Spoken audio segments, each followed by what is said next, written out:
Je vais faire quelques réactions à chaud sur le documentaire dans Secret d'Histoire sur la petite Thérèse de Lisieux. Je l'ai trouvé très instructif parce qu'il mettait en perspective historique, sociale, plein d'anecdotes de Fioretti qu'on peut connaître de la vie de cette sainte qui est malgré tout très connue, très populaire. Et du coup, ça permettait de se rendre compte à quel point son existence, son expérience, alors même qu'elle a passé le clair de son temps dans le cloître d'un couvent, a pu être riche en termes humains. Elle a connu la nuit de la foi, au moment où justement, en approchant la mort, on pourrait croire que c'est le moment où il y a le plus de réconfort pour les croyants parce qu'il y a la perspective du ciel. C'est là précisément qu'elle a eu cette expérience spirituelle voilà, de l'absence de perspective, cette nuit spirituelle qu'a pu vivre dans d'autres conditions, par exemple Mère Teresa. On voit aussi son rapport à la pauvreté, puisque même si elle ne vient pas d'un milieu pauvre, quand même, voilà, des parents qui ont eu des petites entreprises professionnelles qui ont embauché, et ben, son expérience au couvent où la règle est assez rude, lever à 4h45 pour 1 heure d'oraison, tâches ménagères, couture, parmi des sœurs qui pour beaucoup viennent de la paysannerie, donc ont plus d'habileté et plus d'ancienneté dans ce genre de tâches, mais aussi expérience de la souffrance et de la maladie. Et je pense que là, il y a une leçon très particulière pour aujourd'hui, puisque on voit qu'à partir du moment où elle souffre de la tuberculose, c'est une maladie qui va attaquer ses poumons. Donc c'est vraiment quelque chose qui, dans le contexte actuel, résonne particulièrement avec le Covid-19, puisque effectivement, cette impossibilité de respirer, ce qui est atroce, c'est de ça voilà, dont elle a souffert. C'est aussi l'agonie du Christ sur la croix, donc il y a une dimension spirituelle très forte qu'on ressent actuellement. Et puis, mon père m'a fait remarquer, puisque j'ai débriefé un peu ce documentaire avec lui ce soir, c'est que c'est très émouvant cette humilité de voir que finalement, cette gloire, comme il l'appelle dans le documentaire, vient après sa mort, c'est-à-dire au moment de la découverte de ses écrits qu'elle a rédigés sur consigne de sa mère supérieure, qui dans la vie est sa sœur biologique.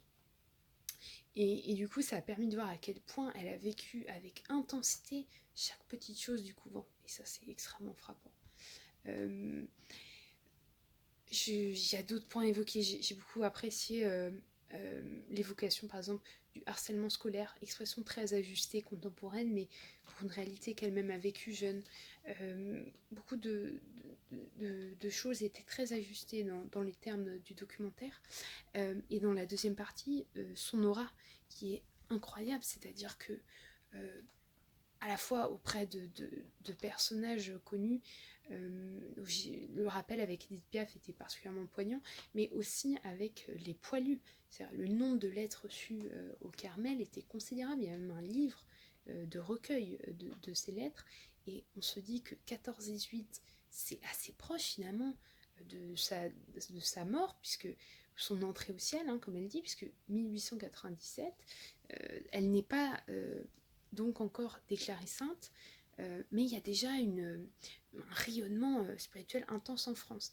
Et ça me fait me rendre compte que son œuvre, finalement, est aussi une œuvre de littérature française, puisque ses écrits, en fait, vont parler au cœur de la population et vont toucher toutes les classes sociales.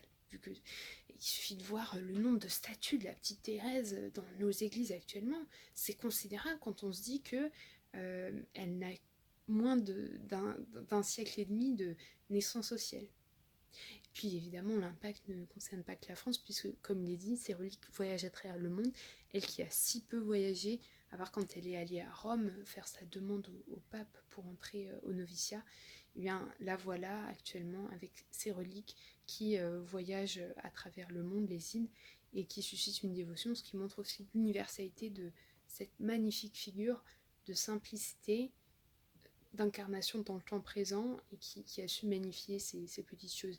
Et là, on comprend vraiment son aura, avec ce paradoxe de cette vie toute simple, mais de cette spiritualité extraordinaire en même temps. Donc, allez-y, courez voir ce documentaire, il est encore en replay.